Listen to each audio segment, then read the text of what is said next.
Hey guys, and welcome back to another Warthunder commentary. This time around I decided to take a couple kills I got in my Key 84 Atsu and talk in a little bit in depth about each one. So right here I have that J2M3 right behind me in a mixed battles, and I didn't realize how close I got. It was really close. I pull a really aggressive maneuver to hopefully throw him off, and it doesn't pay off. He gets my elevator pretty good, which will become a greater issue later in the battle.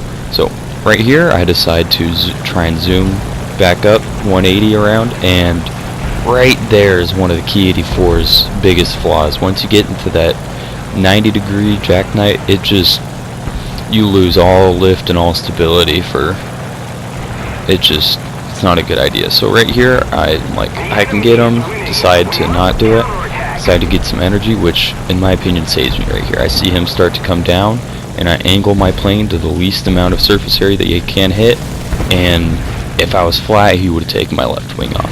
So I see that, drop the throttle, deploy combat flaps, and circle back down, almost get guns on him. Right back up on the throttle to re-engage, and you can see my teammate back there, and I'm hoping, like, man, if I can keep him busy long enough, my teammate will come help, because I wasn't very sure if I could continue maneuvering like this with him with the damaged elevator, but I continue to do so because why not try, right? So again, it's the same procedure. Go up, drop the throttle, combat flaps, drop back down, and hopefully get on a 6. Now right here I could have pushed a little bit of a head-on, but I wasn't very sure, and I wasn't very experienced in this plane at this point, so I decided to bail out and again get to the top, drop the throttle, and I don't think he anticipated how much I was actually going to be able to turn, and he tries to pull loop, and that's the end of that. So the Key 84 Atsu sits at 5.7, and in my opinion it is one of the best, if not the best 5.7 plane out there. Now right here is a little bit different story. It's against two Spitfires. Both of them are Griffin Spits. One of them I damaged their cooling system earlier, but obviously it didn't seem to have much of an effect. Now that maneuver that I pulled, instead of going right down on top of him, I get behind him a little bit just to give myself the most amount of time to engage him as possible. And I do land one hit on him that will take out his oil tank, which this early in the battle it doesn't really do much, and I pull a really stupid maneuver with the Spitfire and honestly should have been dead. He puts a couple, and right here is where the Key 84 really shines, is that first turn back. Now I didn't have the best shooting right there, but also got an unlucky spark, but it's alright. So I just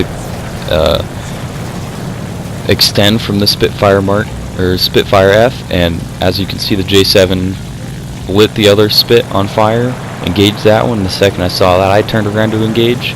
Now this would have been a perfect bait, perfect shot, but just missed it, and so I drop throttle, combat flaps, make a 180.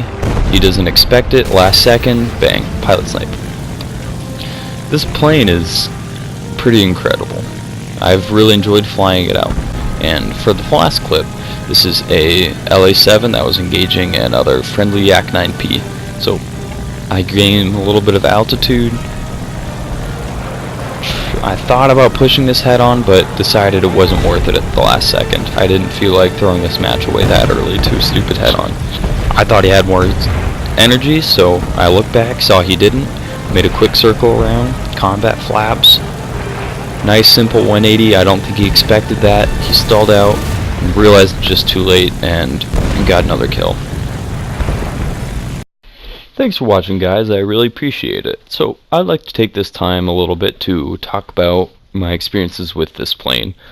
Right now I almost have it spaded, and it has been a really good, just enjoyable plane to fly.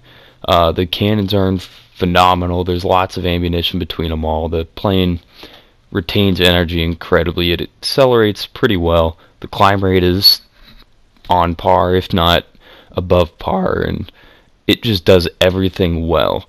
And it is my opinion that this thing is almost a seal clubber at 5.7. I know with this last patch they dropped it from 6.0 to 5.7, and I honestly don't know why they did that. I'm not going to complain about it. But if you guys haven't flown this plane, I would heavily recommend doing so. It will surprise you if you treat it right. Anyways guys, I thank you for watching this video, and I hope you have happy flying. See you around.